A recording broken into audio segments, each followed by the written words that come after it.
2024ஆம் ஆண்டு ஜூலை மாதம் 3ஆம் தேதி புதன்கிழமை உங்களை ஸ்டார் தமிழின் நம் நாடு நிகழ்ச்சியில் சந்திப்பதில் மகிழ்ச்சியாக இருக்கின்றது. இன்றும் நம் நாடு நிகழ்ச்சியில் ஏராளமான பத்திரிகை செய்திகளை உங்களுக்காக கொண்டு வந்திருக்கின்றேன். சரி, குறிப்பாக இன்று எல்லா பத்திரிகைகளிலும் பொதுவாக எங்களுக்கு கிடைத்த பத்திரிகைகளின் பிரதான தலைப்புச் செய்தியாக வெவ்வேறான செய்திகள் இருக்கின்றது. தினகரன் பத்திரிகையின் இன்றைய பிரதான தலைப்புச் செய்தி, கடன் மறுசீரமைப்பு தொடர்பாக சிலர் உண்மைக்கு புறம்பான பிரசாரம் செய்வதாக ஜனாதிபதி நேற்றைய தினம் பாராளுமன்றத்தில் ஆற்றிய விசேட உரையின் போது தெரிவித்திருந்தார். பல கூச்சல் குழப்பங்கள் இவற்றுக்கு மத்தியில் ஜனாதிபதி நேற்று பாராளுமன்றத்திலே தனது உரையை நிகழ்த்தினார்.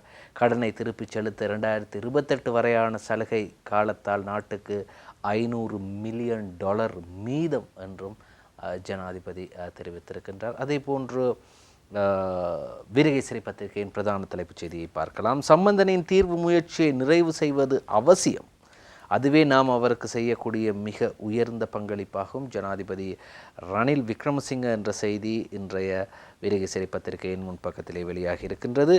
அதிகார பகிர்வு தொடர்பில் இரா சம்பந்தன் தனித்துவமான நிலைப்பாட்டை கொண்டிருந்தார். அவர் அதற்கான போதுமான பங்கை செய்துள்ளார். அதனை நிறைவு செய்வதற்கு இன்னும் சிறிதளவே பங்காற்ற வேண்டியுள்ளது. அதிகார பகிர்வு குறித்து வேலைகளை நிறைவு செய்வதே அவருக்கு செய்யக்கூடிய மிக உயர்ந்த பங்களிப்பாக இருக்கும் என ஜனாதிபதி ரணில் விக்ரமசிங்க தெரிவித்தார். இரா சம்பந்தனின் மறைவு தொடர்பில் பாராளுமன்றத்தில் நேற்று செவ்வாய்க்கிழமை விசேட உரையொன்றை நிகழ்த்தி இரங்கலை தெரிவித்த போதே ஜனாதிபதி ரணில் விக்ரமசிங்கே இதனை குறிப்பிட்டார். தமிழ் தேசிய கூட்டமைப்பின் தலைவரும் மறைந்த பாராளுமன்ற உறுப்பினருமான இரா சம்பந்தன் எப்போதும் இலங்கையின் ஆட்புல ஒருமைப்பாட்டுக்காக பங்காற்றியுள்ளார். அதிகார பகிர்வு மேற்கொள்ளப்பட வேண்டிய விதம் தொடர்பில் அவருக்கு தனியான நிலைப்பாடு இருக்கிறது. அதற்காக அவர் பல பணிகளை செய்துள்ளார். இரா சம்பந்தனுக்கு நாம் செய்யக்கூடிய சிறந்த காரியம் அவரின் பணிகளை வெற்றிகரமாக செய்து முடிப்பதேயாகும். அன்று என்னுடன் பாராளுமன்றத்திற்கு வந்தவர்களில் எஞ்சியிருந்த எனது சகாக்களில் ஒருவரான பாராளுமன்ற உறுப்பினர் சம்பந்தன் இப்போது எங்களுடன் இல்லை. மிகவும் கடினமான காலகட்டங்களில் அவருடன் இணைந்து பணியாற்றும் வாய்ப்பு எனக்கு கிடைத்தது. அவர் ஆற்றிய பங்களிப்பை நன்றியுடன் நினைவு கூறுகிறேன். அவர் தமிழர் விடுதலை கூட்டணி மற்றும் தமிழ் தேசிய கூட்டமைப்பு ஆகியவற்றை பிரதிநிதித்துவப்படுத்திய போதிலும் அவர் எப்போதும் இலங்கையின் ஆழ்புல ஒருமைப்பாட்டுக்காக பங்காற்றினார். ஒருமுறை அவர் என்னுடன் உரையாற்றும் போது, ரணில், நான் நாட்டை பிரிப்பேன் என்று நினைக்கிறீர்களா? நான் சிறுவனாக இருந்தபோது 1948 நாடு சுதந்திரம் பெறுவதை பார்க்க சென்றிருந்தேன். அன்று அவர் என்னிடம் குறிப்பிட்டிருந்தார். அதை காணும் வாய்ப்பு எங்களுக்கு கிடைக்கவில்லை. நம்மில் பலர் அப்போது பிறக்கவே இல்லை. ஆனால் அதிகார பகிர்வு தொடர்பில் அவர் தனித்துவமான நிலைப்பாட்டை கொண்டிருந்தார். அதை பற்றி விவாதம் செய்ய அவசியமில்லை. அவர் அதற்காக போதுமான பங்கை செய்துள்ளதாக நினைக்கிறேன். அதனை நிறைவு செய்ய இன்னும் கொஞ்சம் பங்காற்ற வேண்டியுள்ளது. மேலும் அந்த வேலைகளை நிறைவு செய்வதே அவருக்கு செய்யக்கூடிய மிக உயர்ந்த பங்களிப்பாகும். அதற்கான போதுமான பங்கை செய்துள்ளதாக நினைக்கிறேன். அதனை நிறைவு செய்ய இன்னும் கொஞ்சம் பங்காற்ற வேண்டியுள்ளது. மேலும் அந்த வேலைகளை நிறைவு செய்வதே அவருக்கு செய்யக்கூடிய மிக உயர்ந்த பங்களிப்பாக இருக்கும். ஜனாதிபதி நேற்று பாராளுமன்றத்திலே பேச வந்த விடயம் வேறு. கடன் மறுசீரமைப்பு தொடர்பாக சில உண்மைக்கு புறம்பான பிரசாரம் மற்றும் பல விடயங்களை ஜனாதிபதி நேற்று கூறியிருந்தார். அதையும் நாங்கள் இந்த நம் நாடு நிகழ்ச்சியிலே பார்க்கலாம். ஆனால் ஜனாதிபதி சபாநாயகரிடம் ஒரு வாய்ப்பு கேட்டார். அதாவது மறைந்த மூத்த பாராளுமன்ற உறுப்பினரும் மூத்த தலைவருமாகிய இரா சம்பந்தன் அவர்களுக்கு இரங்கல் தெரிவிக்க வேண்டும் என்று தெரிவித்து இவ்வாறு இரங்கல் செய்தியையும் அதே போன்று சம்பந்தன் அவர்களது தீர்வு முயற்சியை நிறைவு செய்வது தொடர்பாகவும் பேசியிருந்தார். ஆனால் ரணில் விக்ரமசிங்க அவர்களுக்கு வாய்ப்பு கொடுக்கப்பட்ட போது எதிர்க்கட்சி தலைவர் சஜித் பிரேமதாசவுக்கும் வாய்ப்பு கொடுத்திருக்க வேண்டும். அவரும் பாராளுமன்றத்திலே சம்பந்தன் தொடர்பாக தனது இரங்கலை தெரிவித்திருக்க வாய்ப்பு கொடுக்க வேண்டும். ஆகவே தான் இன்றைய தினக்குரல் பத்திரிகையில் இப்படி ஒரு செய்தி வெளியாகின்றது. சபையில் சம்பந்தனுக்கு இரங்கல், ரணிலுக்கு அனுமதி, சஜித்துக்கு மறுப்பு. இவ்வாறு இன்றைய தினக்குரல் பத்திரிகையில் செய்தி வெளியாகி இருக்கின்றது. எனவே சஜித் பிரேமதாஸ் பேசும்போது ஒரு வார்த்தைகள் பேசும்போதும் அவரது ஒளி வாங்கி நிறுத்தப்பட்டது, ஆஃப் செய்யப்பட்டது. சரி, இப்படி இருக்கும்போது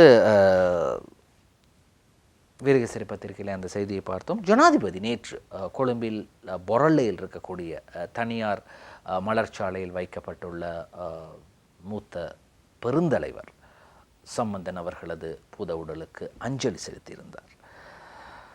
மறைந்த பெருந்தலைவர் இரா சம்பந்தனின் பூத உடலுக்கு கொழும்பில் நேற்று ஜனாதிபதி ரணில் விக்ரமசிங்க அஞ்சலி செலுத்திய போது ஜே சுஜீவகுமாரின் புகைப்படம் வெளியாகி இருக்கின்றது.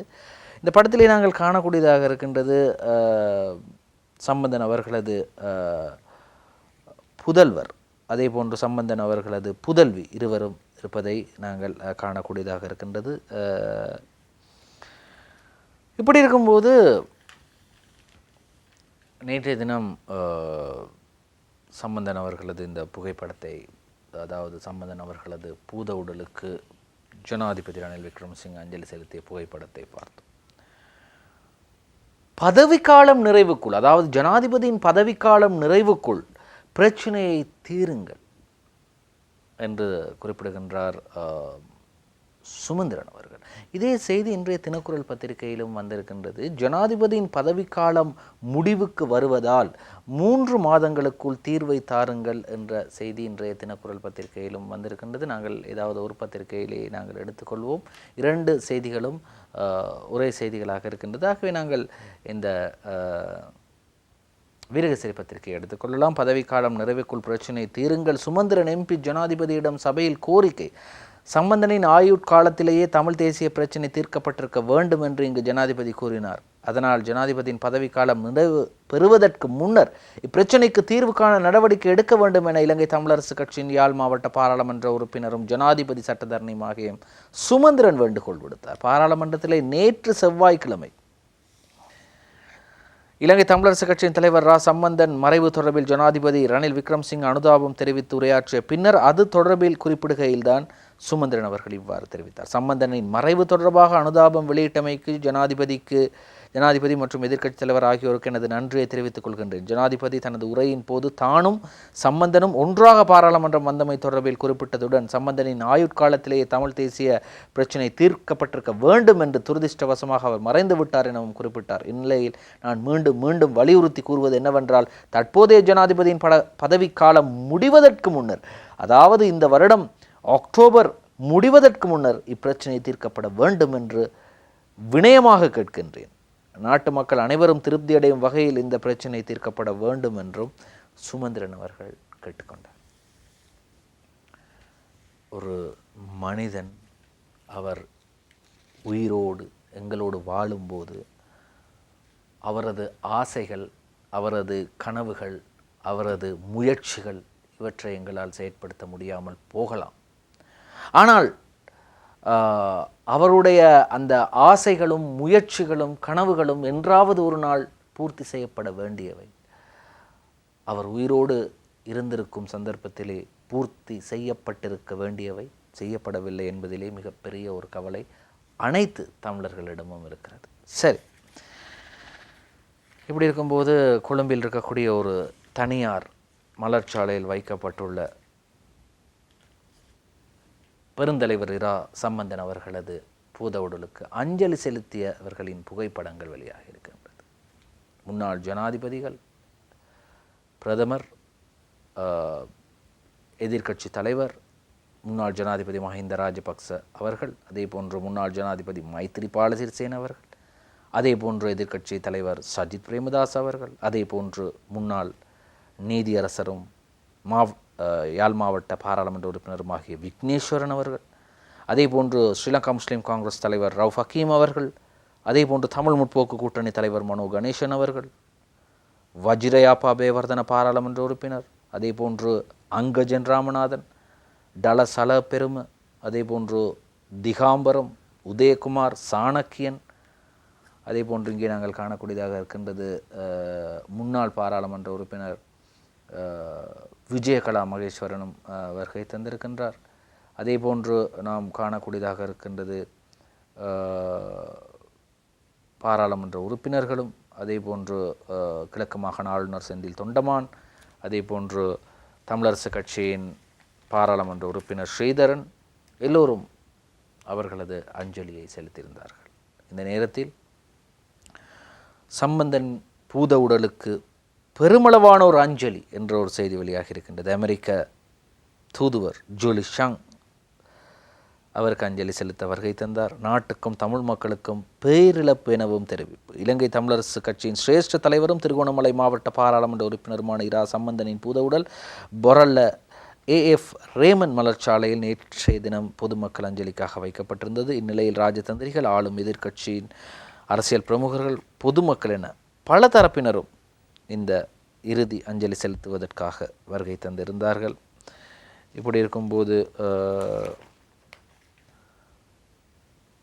திஸ்ஸா தநாயக்க MP தெரிவிக்கையில், நாட்டின் அனைத்து மக்கள் கூட்டத்துடனும் மிகவும் நெருக்கமாக செயற்பட்டது ஒரு தலைவராக இருக்கின்றார். நான் 1989 பாராளுமன்றத்திற்கு வந்ததன் பின்னர் அவருடன் பழகிய போது என்னுடன் சிங்கள மொழியில் உரையாடினார் என்றும் அவரது ஞாபகங்களை ஐக்கிய மக்கள் சக்தியின் தேசிய அமைப்பாளர் திஸ்ஸா தநாயக்க தெரிவித்தார். இப்படி பலர் அவர்களுடைய நினைவுகளை, சம்பந்தன் அவர்களோடு பணியாற்றிய நினைவுகளை பகிர்ந்தார்கள்.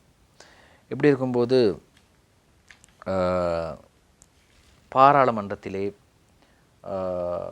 சம்பந்தன் அவர்களுக்கான ஒரு மரியாதை செலுத்தல் இன்று இடம்பெற இருக்கின்றது. இன்று பிற்பகல் 2 மணி முதல் மாலை 4 மணி வரை இரா சம்பந்தனின் பூத உடலுக்கு இறுதி அஞ்சலி என்ற செய்தி இன்றைய தினகரன் பத்திரிகையில் வெளியாக இருக்கின்றது. அதே போன்று இன்றைய வீரகேசரி பத்திரிகையிலும் அந்த செய்தி வெளியாக இருக்கின்றது. பாராளுமன்ற செயலாளர் நாயகத்தின் வேண்டுகோளும் வெளியாக இருக்கின்றது. இப்படி இருக்கும்போது அடுத்ததாக மற்றும் ஒரு செய்தியை பார்க்க போகின்றோம். எதிர்க்கட்சித் தலைவர் சஜித் பிரேமதாஸ் இவ்வாறான ஒரு விடயத்தை தெரிவிக்கின்றார். சம்பந்தனின் மறைவு தேசிய நல்லிணக்கத்திற்கு பேரிழப்பு. சம்பந்தனின் மறைவு தேசிய நல்லிணக்கத்திற்கு பேரிழப்பு என்று எதிர்க்கட்சித் தலைவர் சஜித் சபையில் அனுதாபம். தமிழ் தேசிய கூட்டமைப்பின் தலைவர் சம்பந்தனின் மறைவு தேசிய நல்லிணக்கத்திற்கு பேரிழப்பு என்று எதிர்க்கட்சித் தலைவர் சஜித் பிரேமதாஸ் தெரிவித்தார். திருகோணமலை மாவட்டத்தை பிரதிநிதித்துவப்படுத்தி நாட்டின் ஒருமைப்பாட்டுக்காகவும் இறைமைக்காகவும் முன்னின்ற சம்பந்தனின் மறைவுக்கு எங்களின் இதயபூர்வமான ஆழ்ந்த இரங்கலை தெரிவித்துக் கொள்கின்றேன் என்று எதிர்க்கட்சித் தலைவர் சஜித் பிரேமதாஸ் தெரிவித்திருந்தார். இப்படி பலரும் அவர்களது இரங்கலை தெரிவித்திருந்தார்கள். பிடிக்கும்போது ஜனாதிபதி ரணில் விக்ரமசிங்க அவர்கள் நேற்றைய தினம் இந்த சிறப்பு உரையாற்றினார். அப்பொழுது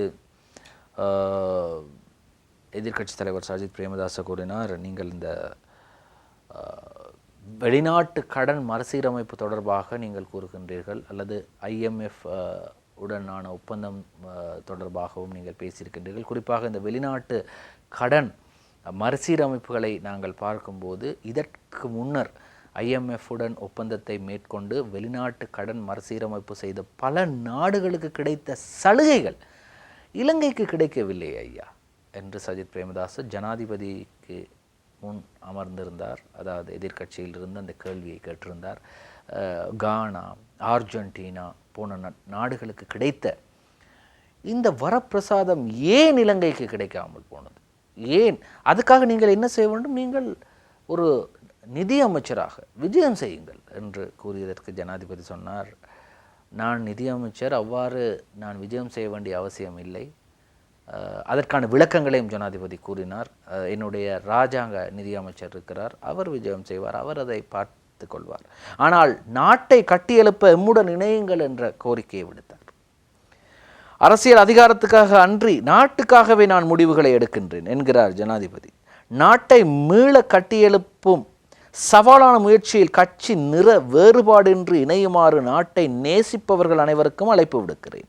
தனிப்பட்ட தேவைகளை விடவும் நாட்டின் நலன் குறித்து சிந்திக்கும் பலர் உள்ளனர். நாட்டை கட்டியெழுப்பும் முயற்சியுடன் இணைந்து கொள்ளுமாறு அவர்கள் அனைவரிடமும் மீண்டும் கேட்டுக்கொள்கின்றேன். இந்த நட்பணியில் கைகோர்த்து கொள்ளுங்கள், அனைவரும் ஒன்றிணைந்து நாட்டை மீண்டும் கட்டியெழுப்புவோம் என்று அழைக்கின்றேன் என்று ஜனாதிபதி ரணில் விக்ரமசிங்க அனைவரையும் அழைத்திருக்கின்றார். எமது வெளிநாட்டு கடன் 37 பில்லியன் அமெரிக்க டாலர் ஆகும். எமது வெளிநாட்டு கடன் 37 பில்லியன் அமெரிக்க டாலர் ஆகும். இதில் 10.6 பில்லியன் டாலர் இருதரப்பு கடன், 11.7 பில்லியன் டாலர் பல்தரப்பு கடன், 14.7 பில்லியன் டாலர் வணிக கடன், 12.5 பில்லியன் டாலர் கடன் பிணை முறிகள் மூலம் பெறப்பட்டவை. கடனை வெட்டிவிடுதல், கடன் சலுகை காலம், கடனை மீளச் செலுத்தும் கால அவகாசத்தை நீடித்தல் உள்ளடங்கலான கடன் மறுசீரமைப்பு மற்றும் அதனுடன் தொடர்புடைய விடயங்கள் தொடர்பாக பாராளுமன்றத்திலும் வெளியிலும் பலதரப்பினர் பல்வேறு கருத்துக்களை தெரிவித்து வருகின்றனர். இந்த குறுகிய காலத்துக்குள் கடன் மறுசீரமைப்பு பணிகளை வெற்றிகரமாக முன்னெடுத்த நடுத்தர வருமானம் பெறும் நாடுகள் பட்டியலில் நாம் முன்னணி வகிக்கிறோம். இது மிகப்பெரிய வெற்றியாகும். இது நற்செய்தியாகும். கடன் சேவை காலத்தை நீடித்துக் கொள்வதுடன் அடிப்படை கடன் மீளச் செலுத்தவும் தொகையை தொடர்ந்து அதிகரிக்க முடியும் என்றும் ஜனாதிபதி தெரிவித்தார். பார்த்தீங்களா? அப்போ ஜனாதிபதி சொல்கிறாரு, எங்களுக்கு இவ்வளோ கடன் இருக்குது, இந்த கடனை ஓரளவு நாங்கள் குறைப்பதற்கு, வட்டியை கட்டுவதற்கும் அந்த கடனை தொகையை செலுத்துவதற்கும் எங்களுக்கு காலம் இருக்கின்றது, கால அவகாசத்தை நாங்கள் பெற்றுக்கொண்டோம். இந்த சலுகை காலத்தால் நாட்டுக்கு $500 மில்லியன் மீதம் கிடைக்கின்றது. உங்களுக்கு தெரியும், கோட்டாபய ராஜபக்ச அறகலைய என்ற ஒரு போராட்டத்தின் மூலமாக ஜனாதிபதி பதவியிலிருந்து இறக்கப்பட்டு அவர் இந்த நாட்டை விட்டே வெளியேறினார். அப்பொழுது இந்த நாட்டில் இருந்த அந்நிய செலாவணி அல்லது வெளிநாட்டு நாணய கையிருப்பு $300 மில்லியன் தான் இருந்தது. வெறும் $300 மில்லியன். ஆனால் இன்று அந்த தொகை $7 பில்லியன் மாறி இருக்கின்றது. எனவே அது காரணம், நாங்கள் வாகனங்களை இறக்குமதி செய்வதில்லை, சில பொருட்களை இறக்குமதி செய்வதை நிறுத்தி இருக்கின்றோம். அப்படி இருக்கும்போது இந்த கையிருப்பு எங்களிடம்தான் இருக்கும். சரி, இப்படி இருக்கும்போது அரச நிதி முகாமைத்துவ சட்டமூலத்தின் சில சரத்துக்கள் அரசியலமைப்புக்கு முரண்.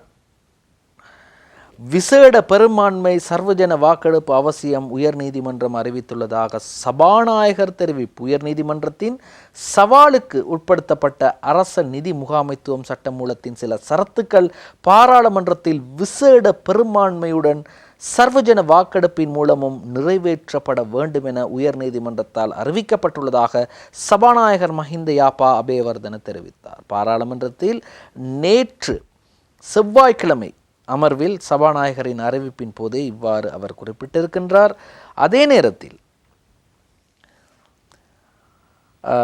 அரசுக்கு சொந்தமான நிறுவனம் என்ற வார்த்தைக்கு வழங்கப்பட்ட விளக்கம் அரசியலமைப்பின் 12(1) மற்றும் 148வது பிரிவுக்கு முரணாக உள்ளது மற்றும் அதன் சுருக்கத்தில் முன்மொழியப்பட்ட திருத்தங்கள் இருந்தாலும் கூட பாராளுமன்றத்தின் விசேட பெரும்பான்மையுடன் நிறைவேற்றப்பட வேண்டும் என அறிவிக்கப்பட்டுள்ளது என்று நீதிமன்றத்தின் அறிவித்தலை சபாநாயகர் சபையில் தெரிவித்தார். இன்னும் ஏராளமான செய்திகள் காத்திருக்கின்றது. ஸ்டார் தமிழின் நம் நாடு நிகழ்ச்சியில் ஒரு சிறு விளம்பரம். நம் நாடு தொடர்கிறது. உங்களுக்கு தெரியும், இந்த பெட்ரோல் பாவிப்பவர்கள் அல்லது வாகனங்களுக்கு பாவிப்பவர்களுக்கு தெரியும், இந்த பெட்ரோலில் 2 வகையான பெட்ரோல் இருக்கின்றது. பெட்ரோல் 92 மற்றும் பெட்ரோல் 95. இப்பொழுது இன்னும் ஒன்று வரப்போகின்றது, ஆக்டன் 100. லங்கா ஐஓசி பெட்ரோல் நிரப்பும் நிலையங்களில் நீங்கள் பெற்றுக்கொள்ளலாம். இந்த பெட்ரோல் 100 ஆக்டன் 100 பெட்ரோலை பார்க்கலாம். இலங்கையில் ஆக்டன் 100 ரக பெட்ரோல் இலங்கை இந்தியன் எண்ணெய் கூட்டுத்தாபனத்தினால் விற்பனை. இலங்கை இந்தியன் எண்ணெய் கூட்டுத்தாபனத்தால் அல்லது LIOC அதன் பல்வேறு எரிபொருள் நிலையங்களிலும் நேற்று முதல் ஆக்டன் 100 ரக பெட்ரோலை விற்பனை செய்ய ஆரம்பித்துள்ளது. இதன்படி ஆக்டன் 100 ரக பெட்ரோலை விற்பனை செய்யும் உலகில் 8வது நாடாக இலங்கை இடம்பெறும் எனவும், 1 லிட்டர் ஆக்டன் 100 ரக பெட்ரோல் கொஞ்சம் அடைத்து விட்டது வார்த்தைகள், அதன் விலையை பார்த்தவுடன் 100 ரக பெட்ரோல் ரூபாவுக்கு விற்பனை செய்யப்படும் என LIOC நிறுவனம் தெரிவித்துள்ளது. நவீன வாகனங்களுக்கு ஆக்டன் 100 ரக பெட்ரோல் மிகவும் பொருத்தமானது எனவும், இந்த எரிபொருளை பயன்படுத்துவதன் மூலம் சீரான ஓட்டம், அதிக தூரம் மற்றும் அதிகப்படியான இயந்திர திறனை வழங்க முடியும் எனவும் LIOC குறிப்பிடுகிறது.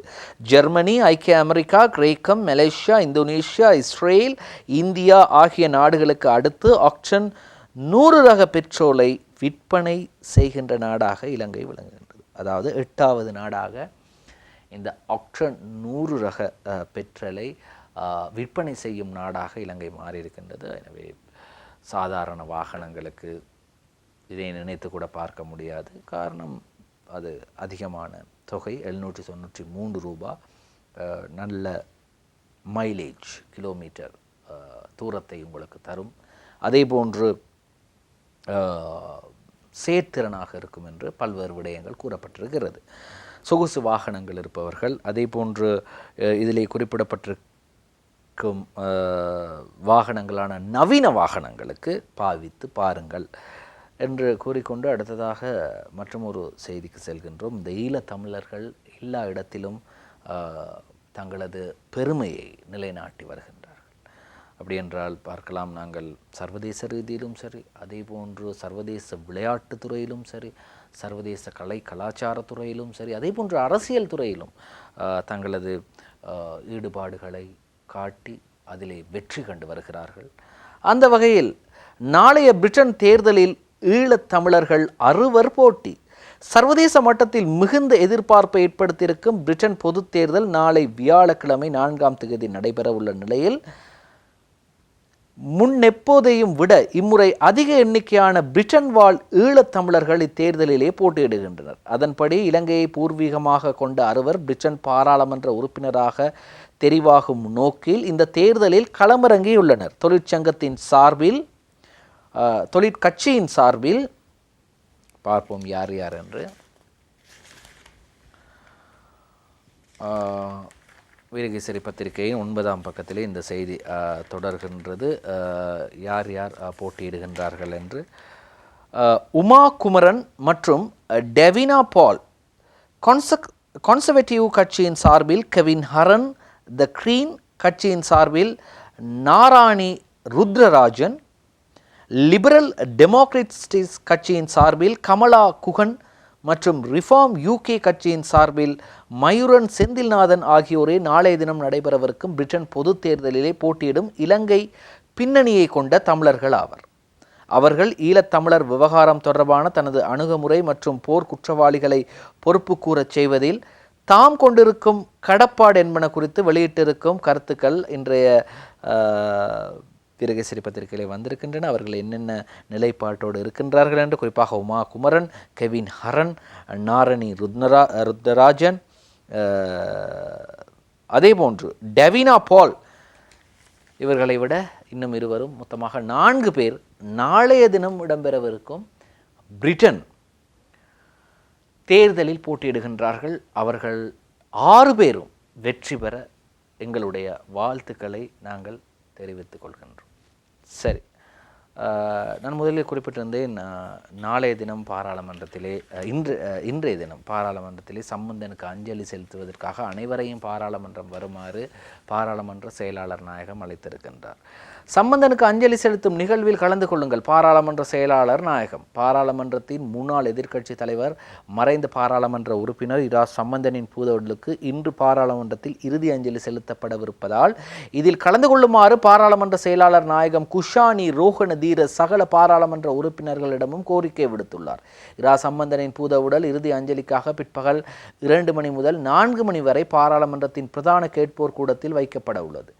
இந்த இறுதி அஞ்சலி நிகழ்வில் கலந்து கொள்ளுமாறு பாராளுமன்ற உறுப்பினர், முன்னாள் பாராளுமன்ற உறுப்பினர்கள், பாராளுமன்ற பகுதியினர் மற்றும் பாராளுமன்றத்துடன் இணைந்த சேவைகளின் பணியாளர்களிடம் செயலாளர் நாயகம் கோரிக்கை விடுத்துள்ளார். அதாவது உங்களது இறுதி மரியாதையை செலுத்துவதற்காக தயவு செய்து வாருங்கள், வந்து உங்களது இறுதி அஞ்சலியை மரியாதையை செலுத்துங்கள் என்று பாராளுமன்ற செயலாளர் நாயகம் கேட்டுக்கொண்டிருக்கின்றார். இப்படி இருக்கும்போது ஸ்ரீலங்கா சுதந்திர கட்சி மிக ஒரு பழம்பெரும் கட்சி, பல அரசியல் தலைவர்களை உருவாக்கிய கட்சி, அமைச்சர்களையும் அரசாங்கங்களையும் உருவாக்கிய கட்சி. அப்படிப்பட்ட கட்சியின் செயலாளராக இருந்தவர் தயாசிறி ஜெயசேகர். இந்த தயாசிறி ஜெயசேகரவை உடனடியாக இரவோடு இரவாக, குறிப்பாக அவரது மைத்ரிபால சிறிசேன அவர்கள் எந்த முடிவெடுத்தாலும் இரவு நேரங்களில் தான் எடுப்பார். அப்படித்தான் 2014ஆம் ஆண்டு நவம்பர் மாதம் இரவோடு இரவாக ஒரு முடிவை எடுத்தார்.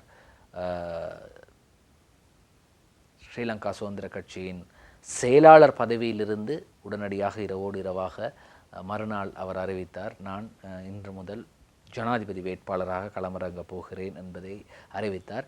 தனது கட்சியின் தலைவர், தான் செயலாளராக கடமை புரிந்த கட்சியின் தலைவர் மஹிந்த ராஜபக்ச அவர்கள் அது இல்லத்திலே அப்பம் சாப்பிட்ட தினம் இரவே அவர் முடிவெடுத்தார், நாளைய தினமே நான் பொது வேட்பாளராக களமிறங்குகின்றேன் என்று ஒரு பொது வேட்பாளராக களமிறங்கி வெற்றியும் பெற்றார். இப்படி இருக்கும்போது அவர் என்ன செய்தார், அதே போன்று ஒரு இரவு பொழுதிலே ஒரு முடிவை எடுக்கிறார். நாளையிலிருந்து இந்த தயாசிறி ஜெயசேகரவை கட்சியிலிருந்து தூக்கிவிட வேண்டும். என்னை விட இவர் பிரபலமாகி கொண்டு வருகிறார், என்னை விட இவர் மக்கள் மத்தியிலே பேசப்படுகின்றார். பலர் கூறியிருக்கின்றார்கள், ஐயா நீங்கள் இவரை வச்சுருந்தீங்கன்னா உங்களுக்கே ஆப்பு வச்சிருவார், இரவோடு இரவாக இவரை தூக்கிடுங்க என்று சொல்லிவிட்டார். எதை எப்படியோ மறுநாள் பத்திரிகைகளில் வருகின்றது, தயாசிறி ஜெயசேகரவை ஸ்ரீலங்கா சுதந்திர கட்சியின் பொதுச் செயலாளர் பதவியிலிருந்து மைத்திரிபால சிறிசேன தூக்கி எறிந்தார் என்ற செய்தி வருகிறது. உடனடியாக அவர் என்ன செய்கின்றார், கோப்புகள் யாப்புகள் எல்லா கோவைகளையும் எடுத்துக்கொண்டு உடனடியாக செல்கின்றார் நீதிமன்றத்திற்கு. சென்று சொல்கிறார், பாருங்கள் எனக்கு ஒரு அசாதாரணம் நடந்து விட்டது. என்ன அசாதாரணம் என்றால், இரவோடு இரவாக என்னை செயலாளர் பதவியிலிருந்து தூக்கி எறிந்து விட்டார்கள். இது நீதிக்கு முரணானது, சட்டத்திற்கு முரணானது. இதற்கு நீங்கள் ஒரு தகுந்த தீர்ப்பை வழங்க வேண்டும் என்று கேட்டுக்கொண்டார். அதற்கமைய வழக்கு விசாரணை நடைபெற்றது. அதற்கு பிறகு பல சம்பவங்கள் இடம்பெற்று மைத்திரிபால சிறிசேனையே தலைவர் பதவியிலிருந்து போகும் அளவுக்கு பிரச்சனைகள் எல்லாம் வலுவெடுத்து தற்போது மைத்திரிபால சிறிசேன அவர்களது கையிலே ஸ்ரீலங்கா சுதந்திர கட்சி இல்லாமல் போகும் அளவுக்கு தற்போது அதை இன்னுமொரு தரப்பினர் பெற்றுக்கொண்டார்கள். குறிப்பாக முன்னாள் ஜனாதிபதி சந்திரிகா பண்டாரநாயக்க குமாரதுங்க ஆலோசகராக பணியாற்றி அதன் தலைவராக நிமால் சிறிபால் டி சில்வாவை நியமித்து அதன் செயலாளராக துமிந்த திசாநாயக்கவை நியமித்தார். ஒரு கட்சிக்கு எப்படி 2 செயலாளர்கள் இருக்க முடியும்? இப்பொழுது இவரும் செயலாளர் என்று நேற்று முதல் அறிவிக்கப்பட்டிருக்கின்றார். மைத்திரிபால சிறிசேன இரவோடு இரவாக எடுத்த அந்த முடிவை நீதிமன்றம் இடைக்கால தடை விதித்திருக்கிறது. இன்றைய தினகரன் பத்திரிகையிலே பார்க்கலாம் செய்தி. தயாசிரியை SLFP பொதுச் செயலாளர் பதவியிலிருந்து நீக்க இடைக்கால தடை. பாராளுமன்ற உறுப்பினர் தயாசிரி ஜெயசேகரவை ஸ்ரீலங்கா சுதந்திர கட்சியின் பொதுச் செயலாளர் பதவியிலிருந்தும் கட்சி உறுப்புரிமையிலிருந்தும் நீக்குவதற்கு கட்சி எடுத்துள்ள தீர்மானத்தை இடைநிறுத்த இடைக்கால தடை உத்தரவு பிறப்பிக்கப்பட்டுள்ளது. இந்த உத்தரவை கொழும்பு மாவட்ட நீதிமன்றம் நேற்று பிறப்பித்துள்ளது. முன்னாள் ஜனாதிபதி மைத்திரிபால சிறிசேன மற்றும் அக்கட்சியின்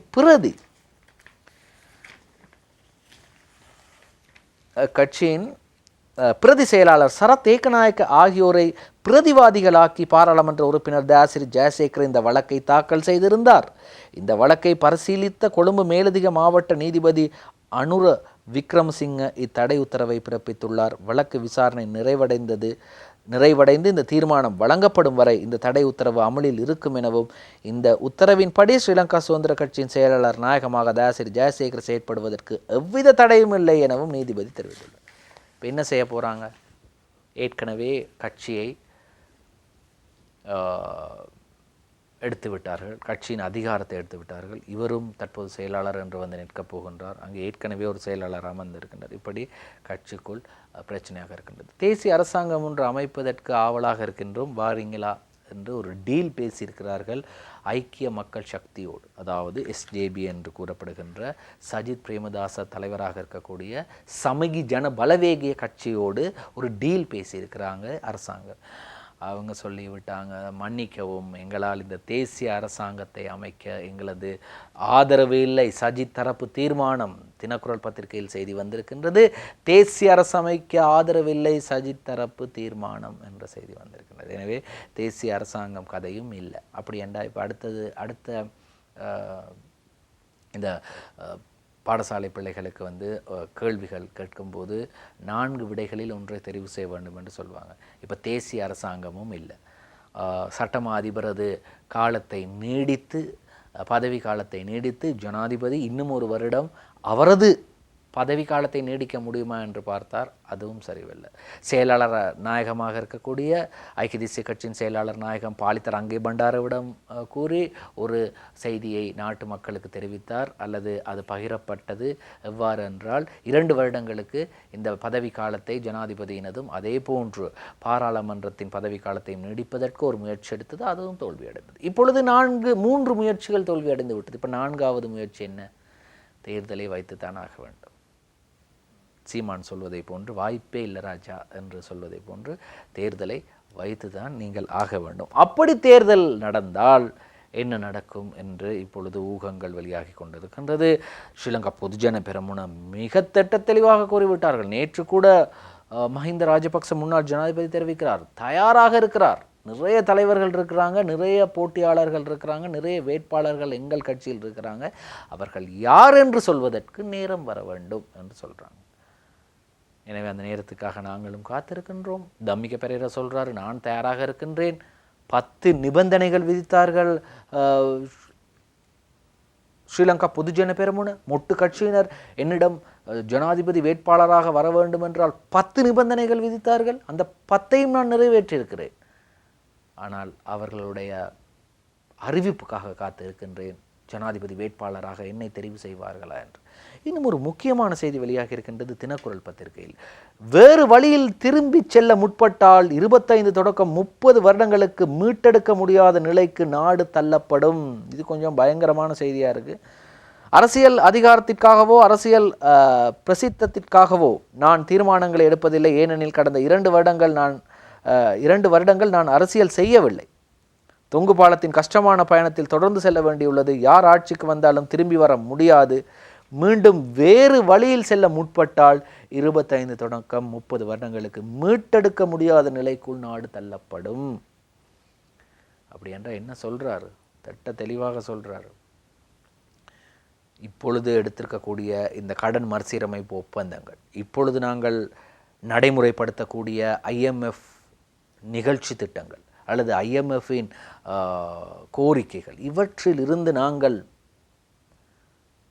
திரும்பி செல்ல முற்பட்டால், இல்லை எங்களுக்கு இந்த கோரிக்கைகளோடு உடன்பாடு இல்லை, இல்லை எங்களுக்கு மக்கள் மீது இந்த வரி சுமையை செலுத்த முடியாது, இல்லை எங்களுக்கு செல்வந்தர்கள் மீது இவ்வளவு வரியை விதிக்க முடியாது, இப்படியெல்லாம் ஒரு கட்சி ஆட்சிக்கு வந்து முடிவுகளை மேற்கொண்டால் 25 தொடக்கம் 30 வருடங்களுக்கு மீட்டெடுக்க முடியாதாம்.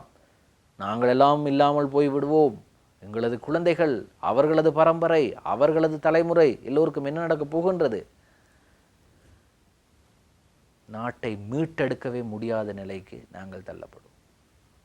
இப்போ யார் இதை மீட்டெடுக்க போகிறாங்க என்றால், யார் ஆட்சிக்கு வந்தாலும் இந்த சட்டத்தை, இந்த IMFின் நடைமுறைகளை நடைமுறைப்படுத்தியாக வேண்டும். இப்போ எல்லாம் கதைக்கலாம், இப்போ எல்லாம் கதைப்பாங்க. ஏன்னா தேர்தல் வருகிற நாள் எல்லாரும் கதைப்பாங்க. இன்னும் 14 நாட்களில் தேர்தல்கள் ஆணைக்குழுவுக்கு அதிகாரம் கிடைக்கின்றது. சரியாக இன்னும் 14 நாட்கள், 2 வாரத்தில் அவர்களுக்கு அதிகாரம் கிடைக்கின்றது ஜனாதிபதி தேர்தலுக்கான திகதியை அறிவிப்பதற்கு. எனவே திகதியை அவர்கள் அறிவித்த உடன் தான் சிங்களத்தில் சொல்வார்கள், அந்த செல்லங் எலிவன ஜாமேட், நல்ல நல்ல விஷயங்கள் நடக்க இருக்கின்றது விடியும் போது என்று. அதை போன்று இன்னும் நல்ல நல்ல விஷயங்கள் நடக்கும், மாற்றங்கள் நடக்கும், தாவல்கள் நடக்கும், புதிய புதிய வேட்பாளர்களது பெயர்கள் வெளியே வரும்.